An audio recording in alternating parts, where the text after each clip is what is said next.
Watch and burn. Hey everybody. So tonight I would like to discuss Lucio Fulci's City of the Dead. Now if I'm not mistaken, this came out around 80 or 81, and this tells the story of a priest. What the hell was the priest's name?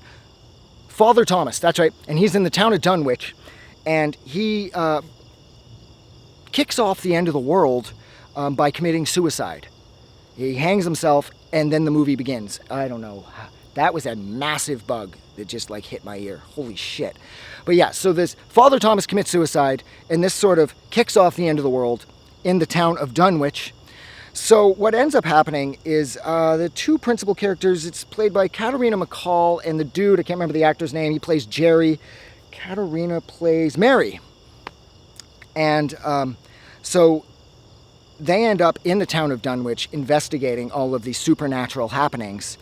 And even one of the cool things about this movie is that Lucio Fulci himself makes a cameo in this. I believe he's one of the doctors. I think the doctor's name is Dr. Thompson, if memory serves. And even though it's a Lucio Fulci film and his movies are so incredibly flawed that some people just see them as being completely useless, and I know you couple that with the fact that a lot of people just don't get Italian, or at least old school Italian horror, this movie is sort of a perfect recipe for cinematic disaster then. But whereas aspects of this movie don't make sense, especially the end, I like how the entire cast, they seem to really play off each other well. And the characters are believable. The situation is scary, and the town of Dunwich is just in an endless state of fog.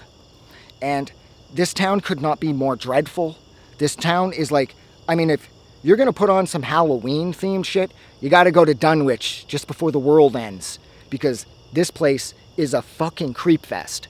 And the score complements the visuals and the cinematography. Everything is so smoky, and everything is so distant, and everything is so cold.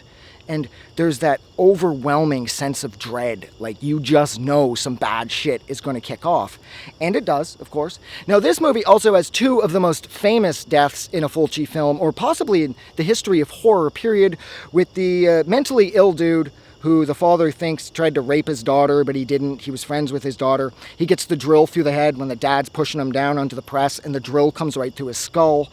So that has this kill in it, as well as the girl who sees the vision of Father Thomas, and then she feels compelled to vomit her entire intestinal tract up through her mouth, which is, if I'm not mistaken, there's like 40 miles of that shit inside of us, and she just keeps pouring out of her face. So those two moments are in this movie. Like I said, they're two of the most famous Lucio Fulci moments, / two of the most famous moments in the history of horror as well. They're both in this. But I think my favorite thing is just the town of Dunwich. The fucking graveyard. You could have made the whole movie there. I mean, the use of fog, the smoke machine, however the hell they did this, and whoever did the cinematography, they nailed that. This movie looks, feels, and sounds terrifying. Now the zombies, they show up because it's a Lucio Fulci film, and I love the way Lucio Fulci's zombies look. I will make the argument that I prefer the way the zombies look in Zombie / The Beyond as opposed to the way they look here. These zombies look a little more rushed, I suppose, than the zombies in Zombie or The Beyond, especially The Beyond. The zombies are dusty and caked with looks like baby powder or some shit. And the conquistador zombie in Zombie, they look rotted and they look real, whereas these zombies, they look really good, but, you know, these zombies just died or whatever. So the town becomes besieged, and, Mary and Jerry end up in Father Thomas's, underground family mausoleum thing in the graveyard, and they're killing all these supernatural zombies that are just appearing everywhere, and they're putting big-ass poles through them, and none of it really makes sense, but that doesn't matter because it's a Lucio Fulci horror movie, and that's the way they all are. And then they finish it, they end the curse, and they save everything.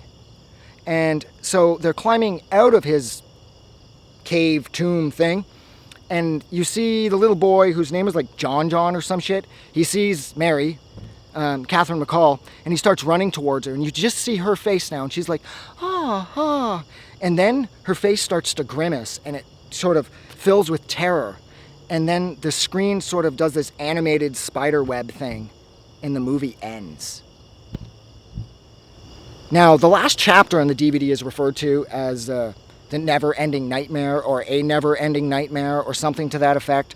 So I think that despite all of their efforts in Father Thomas's little mausoleum tomb thing, wiping out the supernatural zombies and trying to end the curse and the end of the world or whatever, it failed.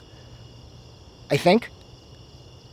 But then again, who knows? It's Lucio Fulci. I don't have a clue. This movie's amazing. This movie has atmosphere going so hard for it, and that is my favorite thing. That, in cooperation with the score, make this movie pretty much unstoppable.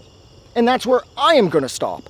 So thank you so much for hanging out with me while I discuss Lucio Fulci's 1980, absolutely killer 1980 horror film, and that is City of the Living Dead. Like always, if you like this review or you like this movie, don't forget to do something nice for somebody.